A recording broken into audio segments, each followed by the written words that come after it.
할렐루야. 오늘 아침에 그 은혜가 우리 모두에게 함께 하시기 바랍니다. 자, 오늘은 성령이 내게 명하사라는 제목으로 함께 은혜를 나누고자 합니다. 자, 오늘은 우리 교회 절기상으로 성령 강림 주일입니다. 예수님이 승천하시기 전에 제자들에게 예루살렘을 떠나지 말고 아버지께서 약속하신 성령을 기다리라라고 명령하십니다.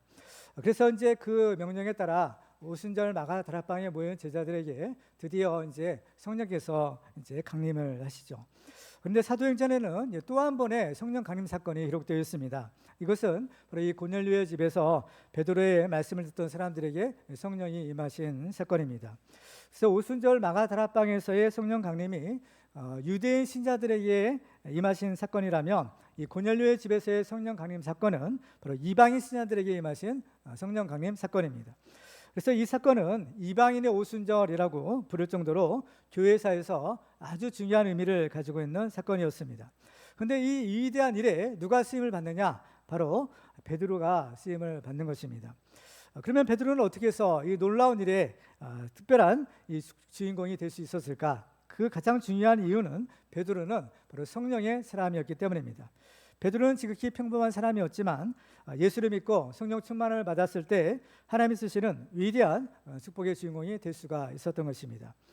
이렇게 인류의 역사가 있듯이 하나님의 구속사를 살펴보면 어느 시대에나 베드로처럼 하나님 앞에 귀하게 쓰임받는 사람이 있는 것을 보게 됩니다.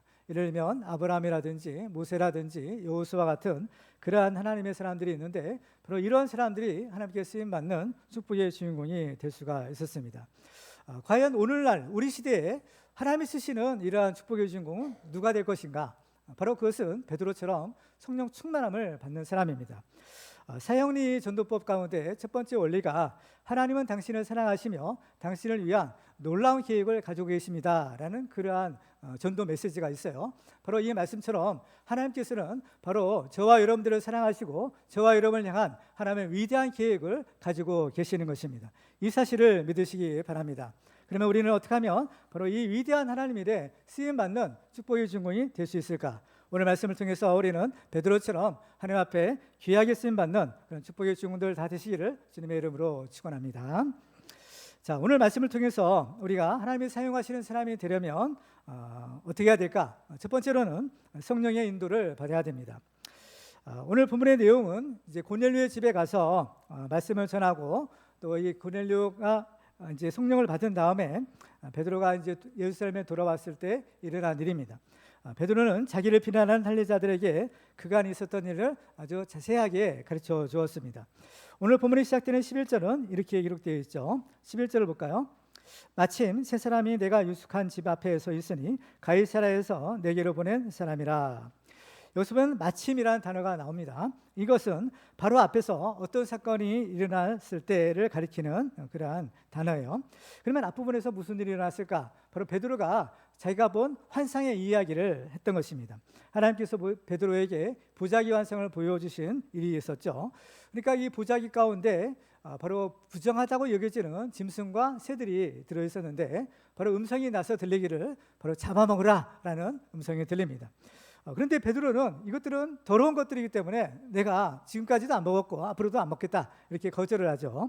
그런데 하나님께서 깨끗하게 하신 것을 내가 쑥대다고 하지 말라 이렇게 그런 음성이 다시 들리고 이러한 일이 3번이나 반복되었던 것입니다. 이 환상의 의미는 무엇인가 하면 하나님께서 유대인을 구원하셨듯이 하나님은 이방인들도 똑같이 다 구원하신다라는 것입니다. 그렇기 때문에 예수 그리스도 안에서는 유대인이나 이방인이나 차별 없이 하나님의 모든 구원받은 은혜를 베푸시고 또 유대인이나 이방인의 차별이 없기 때문에 이 이방인들을 받아들이는 것을 거부하지 말거라 라는 그러한 의미였던 겁니다. 그렇지만 처음에는 베드로가 이 환상의 의미를 알지 못한 겁니다. 앞부분에 사도행전 10장 10절을 보면 그 환상 받고 나서의 일을 이렇게 기록해요. 베드로가 본 바 환상이 무슨 뜻인지 속으로 의아해하더니 마침 고넬료가 보낸 사람들이 시몬의 집을 찾아 문 밖에 서서라고 기록합니다. 여기서 베드로가 환상을 보았지만 그 의미를 알지 못하니까 의아해했다라는 겁니다. 이 의아해하다라는 말의 히브리어 원어의 의미를 보면 당황하다, 당혹스럽다라는 뜻입니다. 그러니까 자, 베드로가 이제 환상을 보았잖아요. 똑같은 내용의 환상과 음성을 3번씩이나 보고 들었음에도 불구하고 그 의미를 알 수가 없었다는 겁니다. 분명히 똑같은 환상이 3번이나 주어졌다는 것은 중요한 의미가 있다는 것인데 바로 그 뜻이 무엇인지를 알지 못하니까 정말 당황스럽고 당혹했다라는 그러한 의미인 것입니다. 근데 하나님께서 베드로에게 이런 환상을 보여주셨다는 것은 무슨 뜻인가 하면 베드로에게 비전을 주셨다는 것을 의미하는 겁니다. 환상이라는 말의 영어 성경의 단어가 이제 비전이거든요. 그래서 이 비전이라는 것은 장차 이루어질 하나님의 계획을 이제 알려주는 것입니다. 그래서 어떤 사람이 하나님으로부터 비전을 받았다는 것은 하나님께서 그 사람을 사용해서 장차 어떤 일을 이루시겠다라는 것을 의미하는 것입니다. 그래서 우리 예수를 믿는 사람들은 이 비전의 사람들인 거죠. 하나님이 주시는 그 사명을 받고 그 사명을 위해서 사는 사람들인데 여러분에게는 하나님이 주신 비전이 어떤 것입니까? 여러분들은 어떤 비전을 가지고 오늘을 살고 계십니까? 근데 문제는 베드로가 이렇게 귀한 환상을 이제 받고 비전을 이제 받았지만 문제는 그 의미가 무엇인지를 몰랐다라는 겁니다. 하나님의 계획은 때로는 너무나 놀라운 것이라서 우리 인간의 생각을 훨씬 초월하는 것들이 많이 있을 수 있는 것입니다. 그래서 이 베드로의 경우도 보면 지금 이방인들이 구원받고 유대인과 이방인이 서로 교제한다는 것은 그 당시에 이 베드로의 그 생각으로는 도저히 있을 수가 없는 그러한 일이 있는 것입니다. 그런데 누가 이 환상의 의미를 깨닫게 해주시는가 하면 바로 성령 하나님이 바로 이것을 깨닫게 해주신다라는 겁니다. 오늘 본문을 보면 바로 이 환상을 보고 의아해하던 베드로에게 고넬료가 보낸 사람들이 그 집에 도착을 하게 됩니다. 그리고 마침 그때 성령께서 베드로에게 이런 말씀을 주세요. 오늘 12절을 같이 한번 읽어볼까요? 시작. 성령이 내게 명하사 아무 의심 말고 함께 가라 하시매 이 6 형제도 나와 함께 가서 그 사람의 집에 들어가니. 자, 앞부분에서는 환상을 보여주셨지만 그 의미를 알 수가 없었어요. 그런데 이번에는 성령께서 친히 말씀하셨다는 겁니다. 이거 알아들을 수 있는 말씀을 주신 거예요. 그래서 아무 의심하지 말고 그들과 함께 가라라고 명령하십니다. 평소 같으면 베드로는 어때요? 절대로 이방인들과 같이 섞이지를 않았을 것이죠.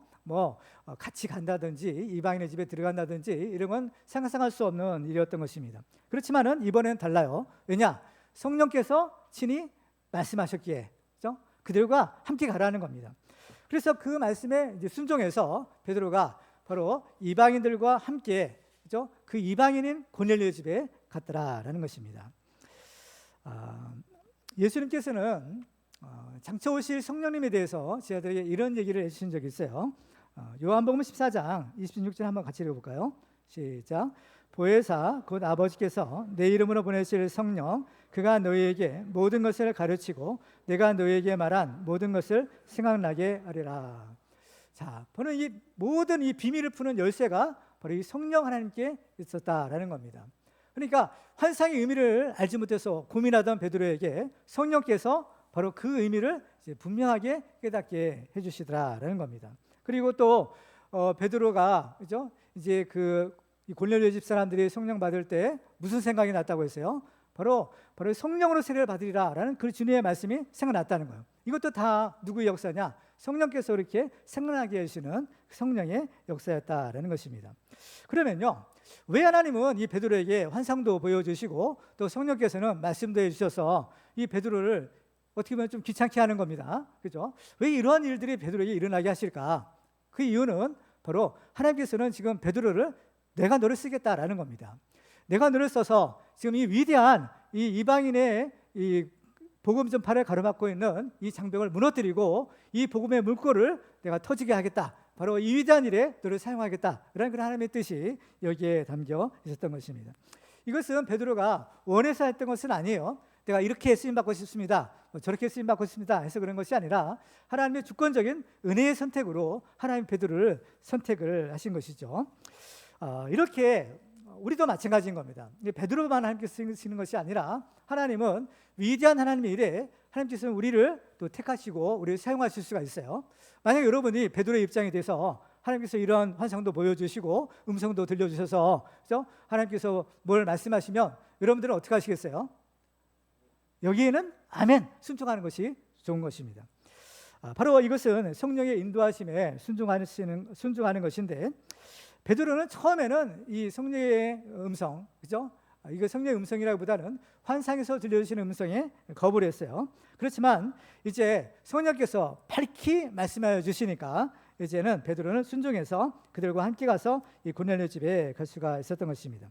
우리는 여기서 이 성령의 인도하심에 순종하는 사람이 하나님의 위대한 일에 쓰임 받을 수 있다라는 사실을 우리가 발견하게 됩니다. 그래서 우리가 성령의 음성, 또 성령의 인도하심에 순종하기만 하면 우리는 미처 알지 못하는 그런 위대한 하나님의 일을 우리가 할 수 있는 것입니다. 고넬료의 집에 간 베드로는 이 모든 것이 하나님의 계획에 의한 것이구나라는 것을 깨닫게 돼요.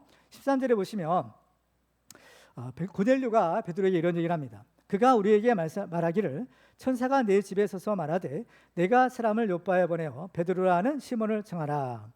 그러니까 이 고넬료가 베드로를 초청한 것은 자기의 원래 뜻이 아니었다는 겁니다. 원래 고넬료는 베드로가 있는지도 없는지도 몰랐던 사람인데 바로 천사가 나타나서 야, 너는 요바에는 베드로라는 사람이 있는데 그 베드로를 초청하거라, 초대하거라 라고 말씀하셨다라는 겁니다. 그러니까 베드로가 이 고넬료 집에 온 것은 바로 하나님이 보내신 천사의 지시에 순종한 결과라는 것입니다. 근데 중요한 것은 이렇게 알고 순종했던, 모르고 순종했던 이 성령의 인도하심에 순종하기만 하면 어찌됐든 간에 복을 받는다라는 것입니다. 그 증거가 무엇인가 하면 오늘 14절을 볼까요? 같이 읽겠습니다. 시작. 그가 너와 내 온 집이 구원받을 말씀을 내게 이르리라 함을 보았다 하거늘. 아멘. 자, 하나님께서는 이 고넬료의 집을 축복하기 위해서 이 고넬료의 집을 구원하시기를 원하시는데 바로 그가, 그죠? 그가 누구냐면 베드로인 겁니다. 너와 내 온 집이 구원받을 말씀을 내게 이르리라라는 것을 보았다는 겁니다. 그러니까 베드로가 전한 말씀을 통해서 고넬료 자신은 물론이고 고넬료의 집안 모두가 다 구원을 받을 만한 그러한 축복이 지금 고넬료에게 지금 임하게 되는 겁니다. 그러니까 이 모든 것은 하나님의 섭리죠. 하나님의 계획에 의해서 이루어지는 것. 고넬료도 몰랐고 베드로도 모르는 겁니다. 그렇지만은 성령의 지시에 순종하다 보니까 어느 순간에 고넬료와 베드로가 만나게 되었고 또 이 베드로를 통해서 이 귀한 생명의 말씀을 듣고 말씀을 들을 때 성령을 받는 그런 놀라운 축복의 역사가 바로 이 고넬료의 집에 이루어지게 된 것입니다. 그래서 이 베드로가 전하는 말씀은 바로 이 복음인데 이 복음의 능력에 대해서 사도 바울은 이렇게 증거합니다. 로마서 1장 16절을 같이 읽겠습니다. 시작. 내가 복음을 부끄러워하지 아니하노니 이 복음은 모든 믿는 자에게 구원을 주시는 하나님의 능력이 됨이라. 먼저는 유대인에게요 그리고 헬라인에게로다. 아멘. 이 복음의 능력이 얼마나 대단하냐? 이 복음은 모든 믿는 자에게 구원을 주시는 하나님의 능력이라는 겁니다. 그래서 이것은 먼저는 유대인에게요 그리고 헬라인에게다. 바로 먼저는 유대인이라는 것은 오늘 본문에 비춰보면 베드로에게죠. 베드로에게 먼저 이 복음의 능력이 임했고 그리고 또 이 복음의 능력은 유대인뿐만 아니라 바로 헬라인인 이 고넬료와 그 집안 사람들에게도 바로 이 능력이 다 구원의 능력이 미치는 것이 복음의 능력이더라라는 것입니다. 그래서 이제 베드로가 정말 이 복음을 이제 전하기 시작하죠. 그럴 때 놀라운 기적이 일어나게 됩니다. 15절 볼까요? 같이 읽습니다. 시작. 내가 말을 시작할 때 성령이 그들에게 임하시기를 처음 우리에게 하신 것과 같이 하는지라. 아멘. 자, 이게 내가 말을 시작할 때, 하나님의 말씀을 전하기 시작할 때 성령이 그들에게 임하셨다는 겁니다. 근데 그 성령은 처음 우리에게 하신 것과 같이 했다라는 것이죠. 그러니까 베드로는 어때요? 먼저 성령 받은 사람이잖아요. 오순절 마가다락방에 바로 그 제자들과 함께 있을 때 성령을 받은 겁니다. 근데 그때에 임했던 성령과 동일한 성령이 지금 내가 보니까 그 고넬료 사람들에게 임하셨더라라는 것입니다. 그때 또 마침 바로 베드로는 예수님의 말씀이 또 생각이 난 겁니다. 16절 볼까요? 내가 주의 말씀에 요한은 물로 세례를 베풀었으나 너희는 성령으로 세례를 받으리라 하신 것이 생각나노라. 이 말씀이 생각난 것도 누가 하신 거예요? 성령께서 역사하신 거죠. 그 말씀을 생각나게 할 것이다 라는 것처럼 성령께서 정말 베드로로 하여금 그 말씀을 생각나게 한 거예요. 그 말씀이 생각나서 베드로는 무엇 해요? 이제 세례를 주는 겁니다. 물 세례를 주는 거예요. 성령 세례를 먼저 받고 그 다음에 물 세례를 받는 거죠. 보통 이 성령을 받았다라는 것은 무슨 뜻인가 하면 예수 믿고 구원받았다라는 가장 확실한 증거인 겁니다. 우리가 이제 구원의 확신, 어떤 표지를 우리가 지니고 사는 것은 굉장히 중요한데 여러분이 내가 구원받은 하나님의 자녀다, 나는 죽어도 천국 간다 라는 이런 분명한 어떤 표지, 증거가 뭐냐? 여러분들에게 성령이 있는 겁니다. 그렇죠? 이 성령으로 아니하고는 우리가 예수를 믿을 수도 없고, 우리가 성령을 받았다는 것은 우리가 하나님의 구원받은 자녀라는 것은 하나님이 보증해 주시는 것이에요. 그렇기 때문에 지금 고넬료의 집 사람들은 물 세례를 맞지 않았지만 성령 세례를 받았기 때문에 이 사람들은 이미 구원받았다는 것을 하나님이 친히 증명해 주신 겁니다. 그렇기 때문에 베드로는 이제 그들에게 물 세례를 베푸는 것은 너무나 당연한 것이다라는 거예요. 그런데 왜 꼭 굳이 물 세례냐? 성령 세례만 받으면 되지. 물 세례보다 성령 세례가 훨씬 더 귀한 것인데 왜 성령 세례 받았으면 되지 꼭 굳이 물 세례냐? 근데 물 세례도 의미가 있는 거예요. 왜냐? 물 세례라는 것은 교회 공동체의 일원이 된다라는 것을 의미하기 때문인 겁니다. 그러니까 우리가 신앙생활하는 것은 물론 개별적으로 예수 믿고 구원받지만 우리가 신앙생활하는 단위가 있다라는 겁니다. 하나님이 정해 주신 단위예요. 이게 뭐냐? 교회인 겁니다. 교회 공동체 안에서 우리 함께 하나님을 섬기고 신앙생활을 하는 것이 하나님의 뜻인 거예요. 그래서 마가복음 16장에 보면 만민에게 복음을 전파하라, 믿고 세례를 받는 사람들은 그렇죠? 구원을 얻을 것이요 라고 말씀하는 겁니다. 그렇기 때문에 물세례도 우리가 무시하지 해서는 안 되는 겁니다. 그래서 베드로는 이제 그 이방인들에게 대해 세례를 주라 명하는 거예요. 그래서 그 사람들도 세례받고, 근데 이것이 왜 중요하냐? 세례받은 사람들이 이방인들이라는 거예요. 유대인들도 세례받고 교회 공동체의 일원이 되고 이방인들도 세례받고 교회 공동체의 일원이 됐다는 거예요. 이건 뭐냐? 예수 그리스도 안에서 유대인이나 이방인이 다 하나다라는 것을 의미하기 때문인 겁니다. 그래서 이 귀한 의미가 있는 곳에 바로 하나님께서 이 성령을 통해서 베드로에게 그 말씀을 깨닫게 하심으로 바로 세례까지 주는 그러한 하나님의 일을 완성할 수 있었던 것입니다. 그래서 이 베드로는 그 모든 일의 결론을 이렇게 얘기를 해요. 17절 같이 읽겠습니다. 시작. 그런즉 하나님이 우리가 주 예수 그리스도를 믿을 때 주신 것과 같은 선물을 그들에게도 주셨으니 내가 누구이기에 하나님을 능히 맡겠느냐 하더라. 베드로는 내가 누구이기에 하나님을 능히 맡겠느냐라는 거. 그러니까 지금 베드로가 한 모든 일들은 다 누가 하신 거예요? 하나님이 하신 거라는 거예요. 나는 하나님의 종이에 불과하다. 하나님이 시켜서 하신 일에 불과하니까 이 모든 일의 주인공은, 모든 일의 주역은 하나님이 하신 거라는 거예요. 이 모든 일에 다 하나님이 하셨는데 내가 누구에게 하나님을 능히 맡겠느냐라는 것입니다. 그렇죠. 하나님께서는 우리로 하여금 하나님의 위대한 일을 하게 하시는데 하나님께서는 이를 위해서 우리에게 성령의 감동도 주시고 말씀을 깨닫게 하시고 또 하나님의 주시는 그 사명을 알게 하시는 경우가 있습니다. 하나님께서 우리에게 어떤 사명을 주시고 하나님의 계획을 알려주셨다는 것은 바로 우리가 하나님의 축복을 받을 수 있는 그런 축복의 기회를 우리에게 주셨다는 것을 의미하는 것입니다.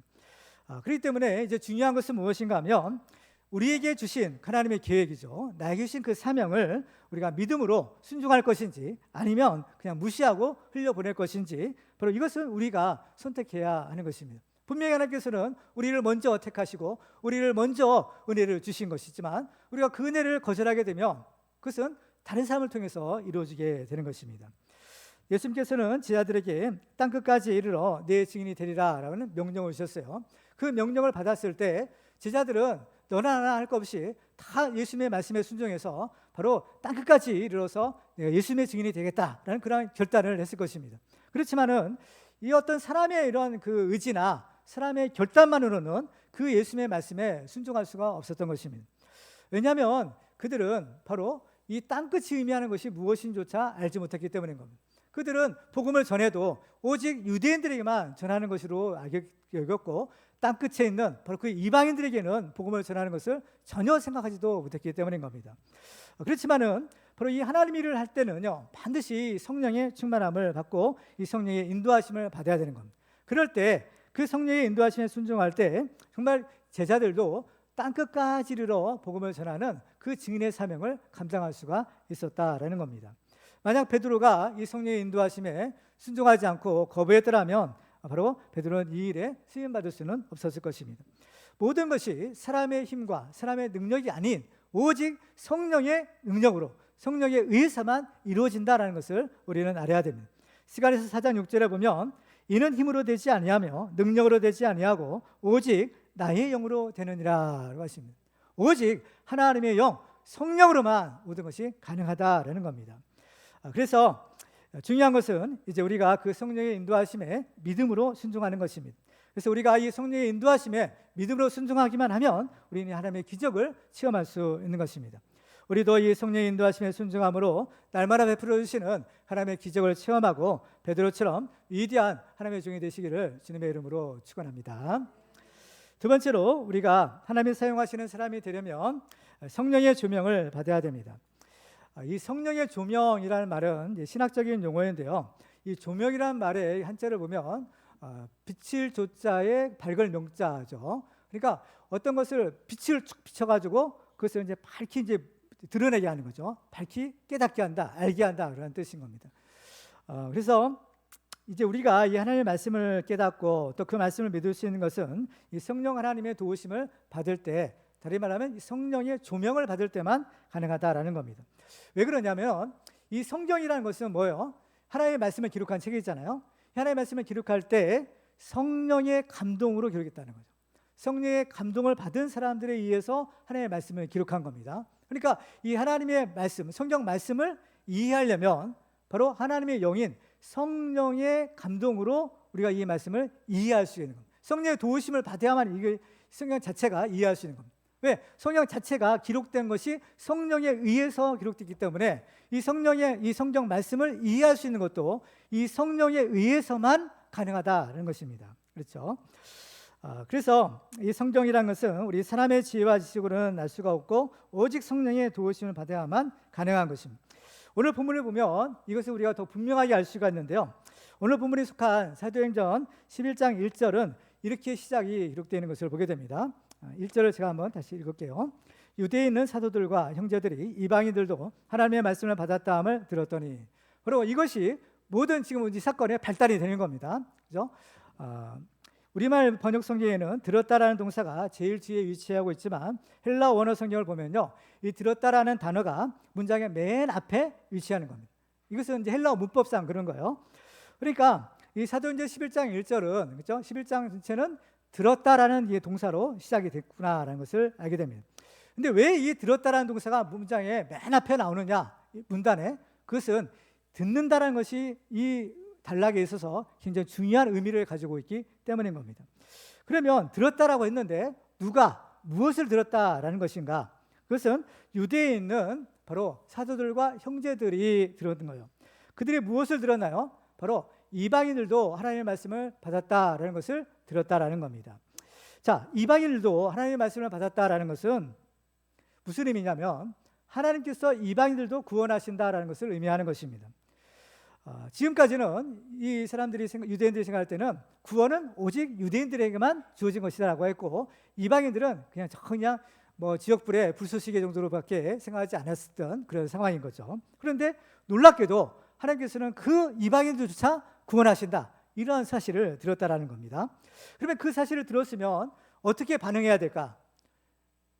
하나님의 위대하심을 이제 찬양해야 되겠죠. 그렇죠? 하나님께서는 지옥 갈 그러한 쓸모없는 이방인들까지 하나님께서 구원하시는구나. 하나님께 감사와 찬송을 드리고 또 그 일에 쓰임받는 베드로도 야 잘했구나, 이게 칭찬하고 격려해 줘야 되는 것이 마땅했다라는 것입니다. 그렇지만 이 사람들의 반응은 어땠어요? 오히려 그 말을 듣고 베드로를 심하게 비난한 것입니다. 그 이유는 뭐냐? 자기들의 관습, 자기들의 규례를 어겼기 때문이다라는 거죠. 이 사람들이 소위 할례자라고 부르는 유대 그리스도인들이었다라는 겁니다. 이 사람들은 분명히 교회 공동체 안에 있는 사람들이죠. 분명히 그런데도 불구하고 이들은 할례자라고 불리는 것은 바로 교회 안에 있으면서도 오히려 하나님이 하시는 이 성령의 일을 어때요? 거부하고 있었다라는 겁니다. 그런데요, 놀라운 반전이 일어나게 됩니다. 이 오늘 본문의 마지막 구절인 18절을 보시면 이렇게 끝나요. 18절 한번 같이 읽어볼까요? 시작. 그들이 이 말을 듣고 잠잠하여 하나님께 영광을 돌려 이르되 그러면 하나님께서 이방인에게도 생명 얻는 회개를 주셨도다 아니라. 아멘. 자, 이 18절 말씀도 보면요, 헬라 원어를 보면 그래서 듣다라는 동사가 문장 맨 앞에 있는 겁니다. 그러니까 1절에도 듣다, 또 마지막 18절에도 듣다. 여기서 듣다라고 시작해서 듣다로 이제 끝나는 그런 구조인 것입니다. 그런데 그들이 들었어요. 듣고 나서 그들이 어떤 반응을 보였느냐? 베드로를 비난하던 갈레자들이 잠잠해졌더라라는 겁니다. 그렇게 막 화가 나가지고 그렇게 베드로를 비난했던 사람들이 바로 그러한 분노들이 어느 순간에 다 사라져버리고 잠잠하게 된 것입니다. 그냥 잠잠해지기만 한 것뿐만 아니라 그들은 하나님께 영광을 돌리기까지 했더라라는 겁니다.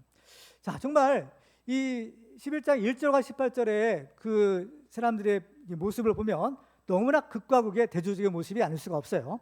그러면 무엇이 그들을 그렇게 변하게 만들었으냐라는 겁니다. 바로 18절에 보면 그들이 들었을 때라는 겁니다. 무엇을 들어요? 바로 이 말을 듣고 잠잠했다라는 것처럼 이 말은 베드로가 지금 전한 말이죠. 그 말을 들었을 때 바로 그들이 변화가 된 것입니다. 그들이 들었을 때 베드로가 전한 말씀은 결국 무엇인가 하면 하나님께서 성령을 통해서 자기를 통해 이루어진 그 일들인 거예요. 그러니까 하나님의 이 성령의 역사인 겁니다. 결국 처음부터 끝까지 하나님이 주관하셔서 하나님께서 인도하시고 하나님께서 성령 주시고 세례받게 하신 그 모든 일이 다 하나님의 일이요 하나님의 성령의 역사였다라는 거죠. 그죠? 그러니까 자 보세요. 베드로가 성령 받았죠. 성령 받은 사람이 이제 말을 합니다. 무슨 말을 해요? 성령의 말을 하는 거예요. 성령의 역사를 증거하는 거예요. 그러니까 그 성령의 증거를 듣는 사람들에게 뭐가 임해요? 또 성령이 임하신 거예요. 그러니까 성령 받은 사람이 성령의 역사를 말하니까 그 말을 듣는 사람들에게 성령이 임하는 바로 이러한 놀라운 역사가 일어나게 되었다라는 것입니다. 그래서 이것은 이 가이사라에 있는 고넬료 집안 사람들뿐만 아니라 지금 이 유대, 그죠? 예루살렘에 있는 바로 베드로의 말을 들은 할례자들에게도 동일한 성령의 역사가 일어난 것이에요. 그죠? 로마서 10장 10절에 보면 그러므로 믿음은 들음에서 나며 들음은 그리스도의 말씀으로 말미암았느니라라는 거죠. 베드로의 말을 들은 고넬료 집안 사람들에게도 성령이 임하고 지금 유대에서 베드로의 그 증언을 들은 그 할례자들에게도 성령께서 역사하시는 겁니다.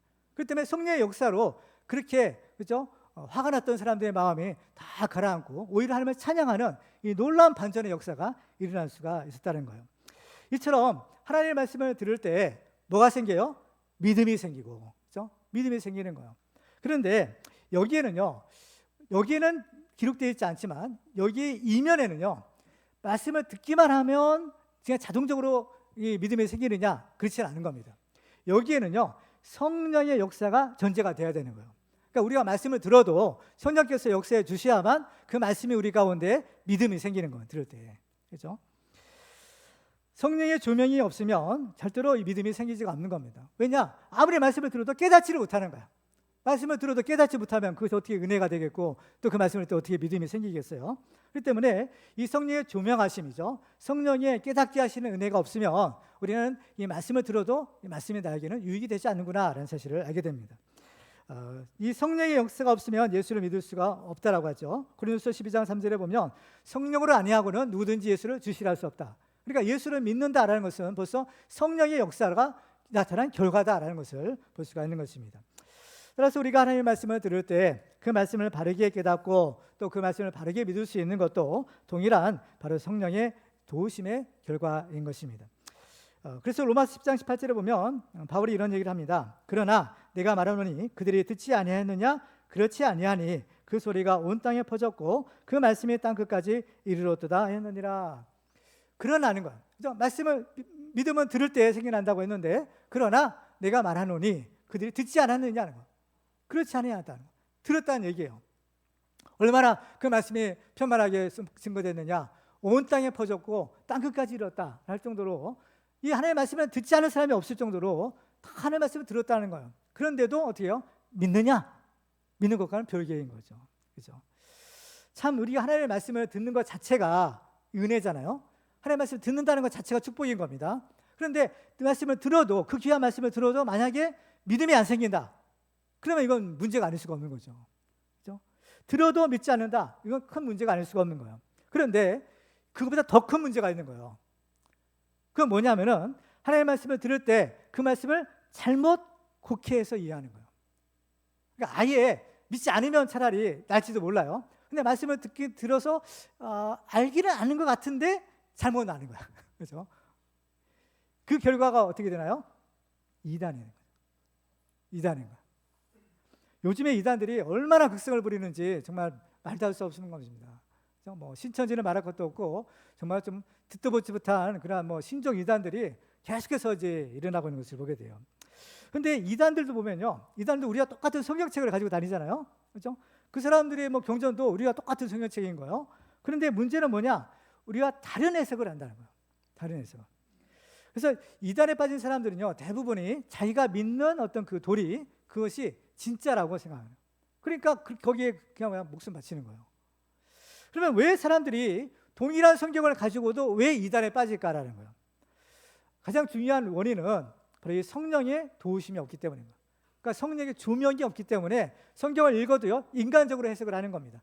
인간적으로 이 성경을 해석하면 이게 바른 해석이 될 수 있을까요? 절대로 그렇지 않은 거죠. 성경은 오직 성령의 도우심을 받아야만 바로 하나님의 뜻을 제대로 분별하고 알 수 있는 것인데, 성령의 도우심이 없으니까 인간적으로 보고 인간적으로 해석하고 인간적으로 판단하는 것입니다. 그렇게 되면 어때요? 성경을 잘못 해석하는 거죠. 그리고 더군다나 거기에 미혹의 영들이 역사하는 거예요.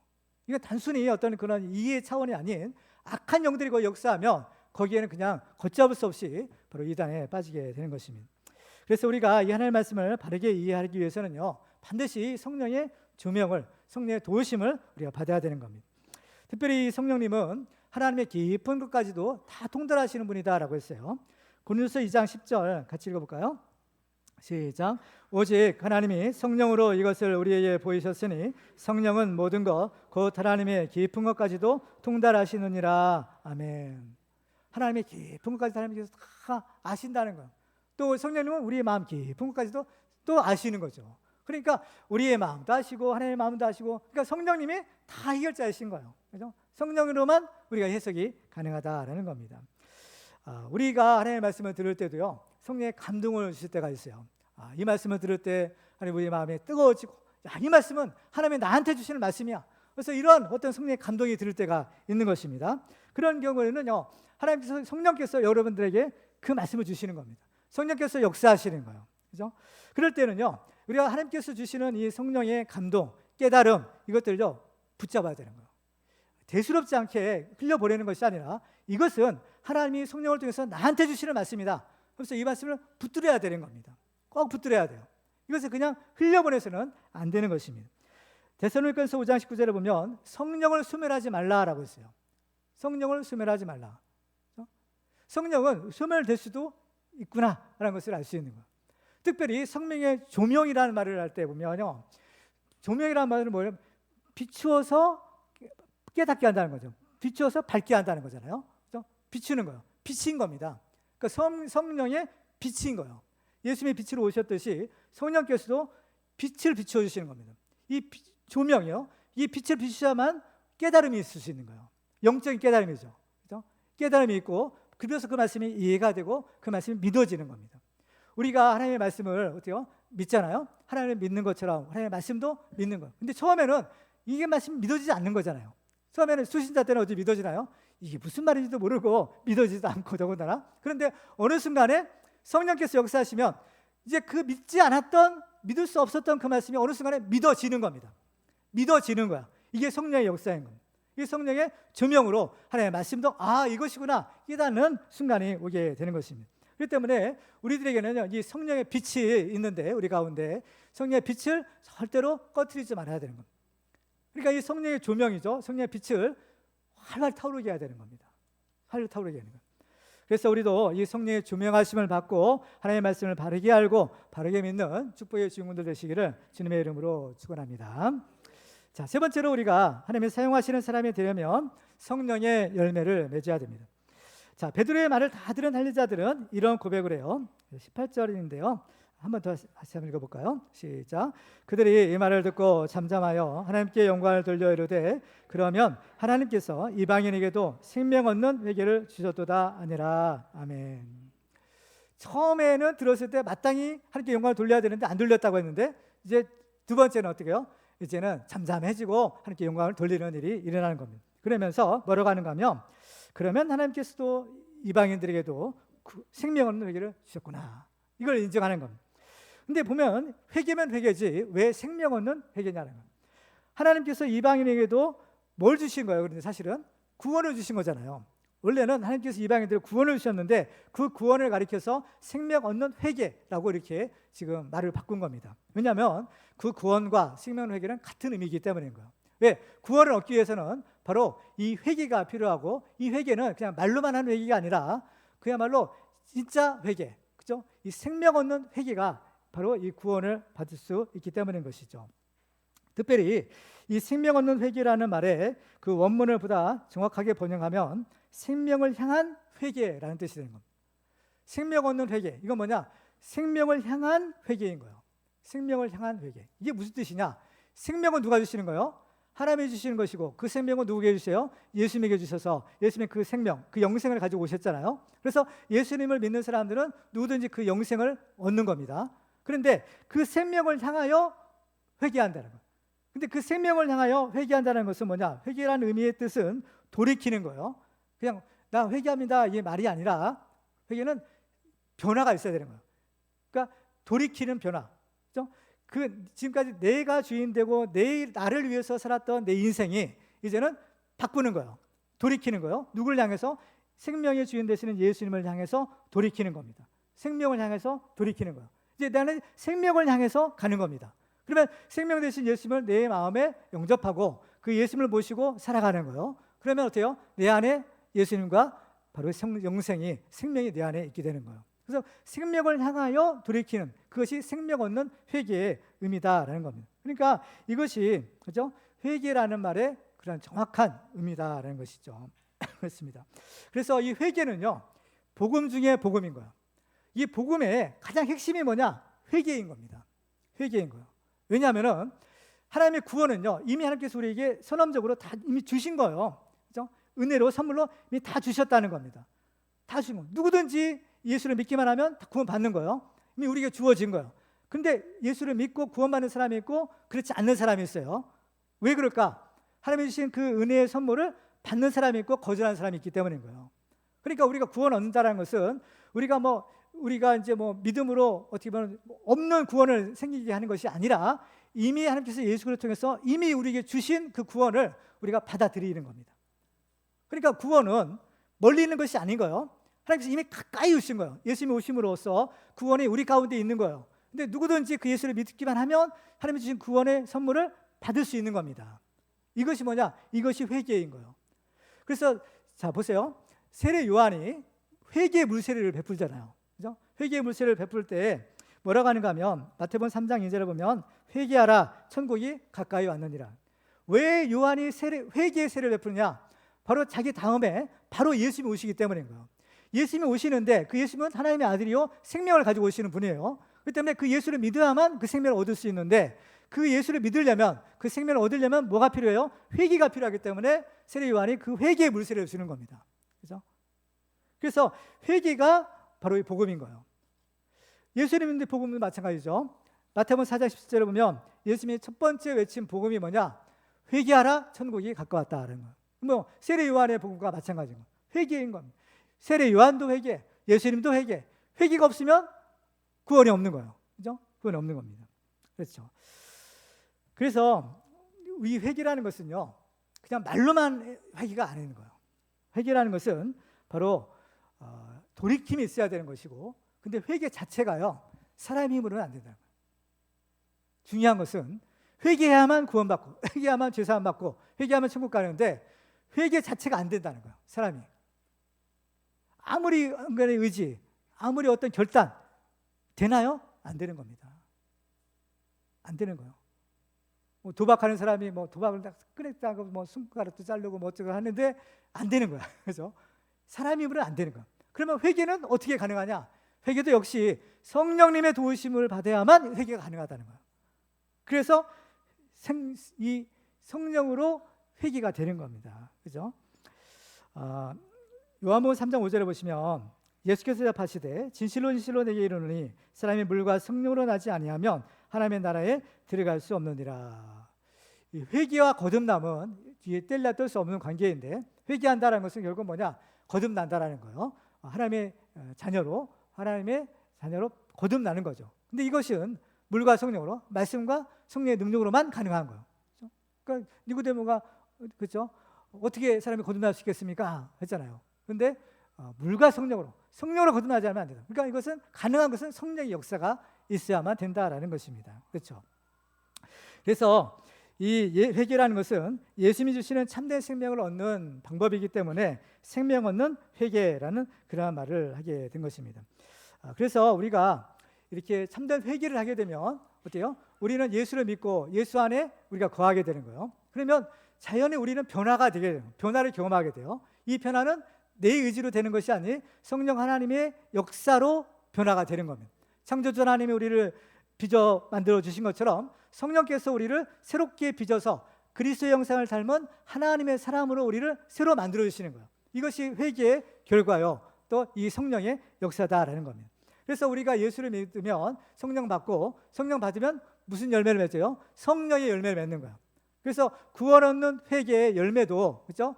회개의 열매도 성령 받을 때 가능한 겁니다. 그래서 그렇죠. 세례 요한이 그 세례 베푸는데 바리새인들 이런 사람들 올 때 뭐라고 해요? 회개의 열매를 맺으라는 거예요. 회개 열매. 회개는 말로만 해서 그냥 세례만 받는다고 해서 된 것이 아니라는 거예요. 변화가 있어야 되는 거예요. 근데 그 변화가 가능하게 하는 분은 뭐예요? 성령의 역사에 의해서만 가능하다는 거예요. 그래서 예수님은 요한복음 15장 5절에서 보면 이렇게 말씀합니다. 나는 포도나무여 너희는 가지라 그 안에 내가 그 안에 거하면 사람이 열매를 많이 맺나니 나를 떠나서는 너희가 아무것도 할 수 없습니다. 그러니까 우리가 성령 받으면요. 성령 받으면 성령께서 우리를 알아서 해주시는 거예요. 성령께서 우리를 알아서 책임져 주시는 거예요. 우리를 하나님의 사람으로 만들어 주시는 거예요. 변화시켜 주시는 거예요. 거듭나게 하시는 겁니다. 이게 성령의 역사인 거예요. 그러니까 우리는 성령을 반드시 받아야 되는 겁니다. 성령이 없으면 예수를 믿을 수조차도 없다고 했잖아요. 그러니까 우리는 항상 이 성령님의 은혜를 우리가 받아야 돼요. 그래서 우리가 성령 받을 때 제일 먼저 나타나는 현상이 뭡니까? 우리가 회개하게 하시는 거야. 여러분들이 이런 경험이 있을 거 아니겠어요? 성령 받을 때 뭐가 생각나요? 우리의 죄가 생각나는 거야. 주마등처럼 필름처럼 회개가, 그래서 그 죄에 대해서 회개하잖아요. 눈물 콧물 흘리면서 막. 이게 성령 받은 증거인 겁니다. 첫 번째로. 그렇죠? 그래서 우리도 이 성령의 충만을 받고 이 성령의 열매를 많이 맺어 참된 그리스도인, 참된 하나님의 사람들이 다 되시기를 주님의 이름으로 축원합니다. 마지막으로 우리는 성령의 사람이 되어야 됩니다. 본문에서 베드로는 자신의 말을 이렇게 17절 결론을 냅니다. 자, 제가 한번 읽겠습니다. 그런즉 하나님이 우리가 주 예수 그리스도를 믿을 때 주신 것과 같은 선물을 그들에게도 주셨으니 내가 누구에게 하나님을 능히 맡겠느냐 하더라. 자, 그래서 베드로는 이제 그 고넬료 집 사람들에게 이제 성령이 임한 사건과 자기들이 오순절 때 성령 받은 사건을 이제 서로 이렇게 비교하고 있는 것인데, 과연 유대인들이 받은 성령과 이방인들이 받은 성령은 다르냐? 다르지 않다고 했어요. 같은 성령, 같은 동일한 성령이라고 했죠. 특별히 여기서 같은 선물을 그들에게 주셨다라고 했습니다. 성령 받은 것을 하나님의 선물로 지금 얘기하고 있는 거예요. 그렇죠. 하나님의 선물로 우리가 성령을 받는 것입니다. 그러니까 모든 것은 다 은혜로 선물로 받는 거예요. 우리가 예수 믿고 구원받아 하나님의 자녀가 되는 것, 이것도 뭐로 되는 거예요? 은혜로 되는 것이죠. 선물로 되는 것이에요. 그래서 우리가 예수를 믿으면 그리스도인이 되는 거죠. 예수의 사람, 그리스도인이 되는 거예요. 그리고 우리가 성령도 마찬가지죠. 성령도 하나님 주신 선물이죠. 성령 받으면 성령의 사람이 되는 거예요. 그러니까 우리가 예수 다 은혜죠. 은혜로 예수를 믿으면 예수의 사람, 그리스도인이 되고, 성령도 하나님 주신 성령도 선물로 우리가 받으면 성령의 사람이 되는 것입니다. 그렇죠? 그래서 이 하나님의 선물을 받는 사람이 축복인 거예요. 하나님의 선물로 예수 믿고 구원받고, 하나님의 선물로 성령 받고, 이것이 하나님의 축복의 증거라는 겁니다. 그래서 우리는요, 일상에서 이 성령의 사람으로 살아가는 것이 축복인 것입니다. 그런데 베드로는 우리가 받은 것과 동일한 선물이 이방인들에게도 임했다라고 증거하는 거예요. 이건 뭐냐? 이것은 우리한테도 매우 중요한 말씀인 겁니다. 왜냐하면 하나님께서 지금 베드로와 같은 유대인들에게 주셨던 동일한 선물, 그 성령을 바로 이 고넬료 같은 이방인들에게 주셨죠. 근데 그 선물이 어때요? 동일한 거예요. 근데 그 동일한 선물을 이방인이 주셨다 했을 때 그 이방인에는, 그렇죠? 고넬료만 아니라 우리도 다 누구예요? 이방인인 거예요. 우리도 이방인인 거예요. 유대인들 볼 때 우리도 이방인인 겁니다. 그 이방인들에게 동일한 선물을 주셨다는 거예요. 그러니까 베드로에게 임했던 성령이나 고넬료에게 있던 성령이나 우리한테 지금 임하고 있는 성령이나 다 같은 분이라는 얘기예요. 같은 분인 겁니다. 그렇죠? 그래서 베드로는 베드로서 1장 1절에서 이렇게 얘기합니다. 동일하게 보배로운 믿음을 우리와 함께 받은 자들에게 평지한다.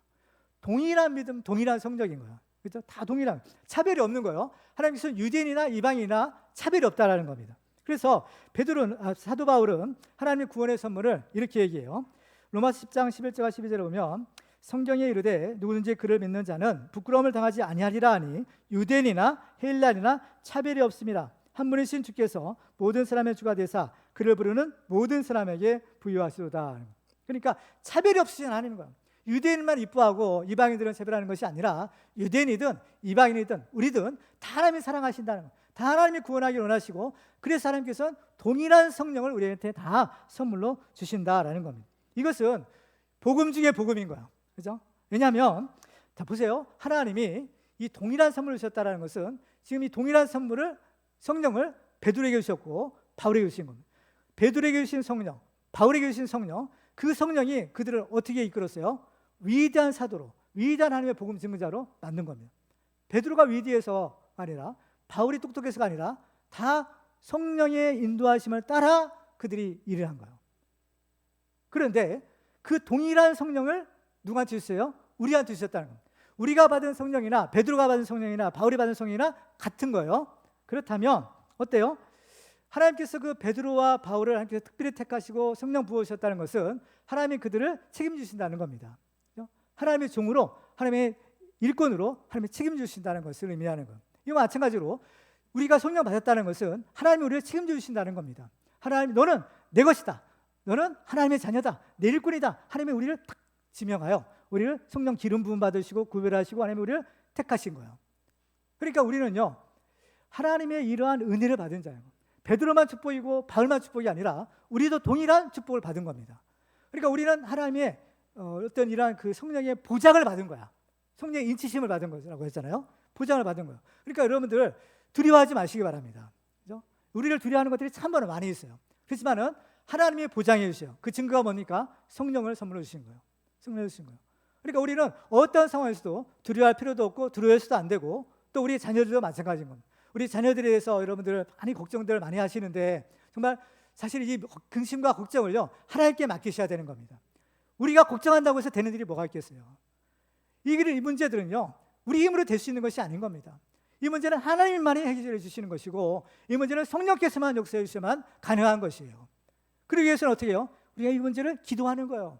이 문제를 우리 자녀의 문제도 하나님께 가지고 나와서 기도하는 겁니다. 하나님께 맡기는 거예요. 그러면 하나님께서 우리 자녀도 우리와 같이 하나님께서 맡아주시고 책임져 주시고 하나님께서 도와주시고 하나님의 축복해 주시는 겁니다. 그렇습니다. 그 베드로에게 주신 성령님, 바울에게 주신 성령님, 골리앗에게 주신 그 성령님은 삼위일체 하나님이세요. 그 하나님은 살아서 지금도 우리 가운데 역사하시는 동일한 성령님이신 겁니다. 히브리서 13장에 보면 예수 그리스도는 어제나 오늘이나 영원토록 동일하시니라 라고 했어요. 동일하신 하나님, 과거에도 지금도 앞으로도 영원토록 동일하신 그 하나님, 그 성령의 역사가 우리에게 있는 겁니다. 그래서 이 성령님이 바울을 통해서 위대한 일을 하시고 베드로를 통해서 위대한 일을 하셨다면 또한 우리를 통해서도 하나님의 위대한 일을 능히 하실 수 있다 없다? 있다라는 거예요. 있는 거. 이 사실을 믿으시기 바랍니다. 그렇죠? 하나님은 차별 없는 하나님, 동일한 성령을 우리에게 주시고 우리를 통해서 위대한 이 하나님 일을 하기를 원하시는 겁니다.